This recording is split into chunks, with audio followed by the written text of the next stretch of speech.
The idea of survival of the fittest is often misapplied to human societies. It's a biological concept, not a moral or political one. Unlike other animals, humans have the capacity for empathy, cooperation, and long-term planning. A truly sustainable society would prioritize collective well-being over unchecked competition.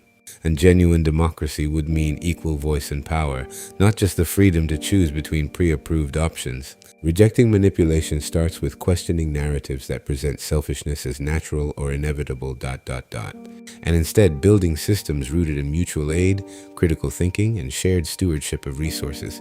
The claim that capital creates jobs and prosperity versus the reality that labor and taxation from workers and the middle class are what actually build and sustain infrastructure. Infrastructure, public services, and economic stability are the true foundations of a functioning society.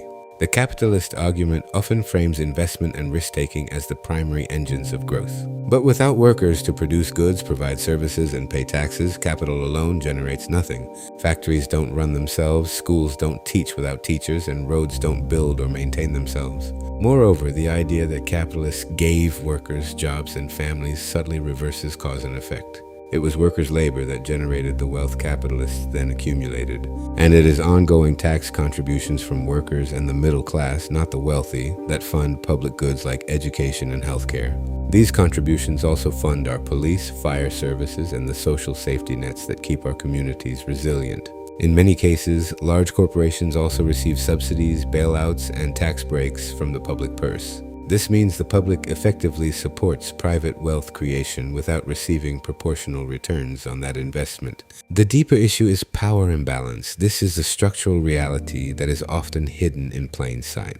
When capitalists argue they create jobs, they present themselves as benefactors rather than as participants in an interdependent system. That framing can be used to justify lower taxes on wealth, weaker labor protections, and reduced public spending.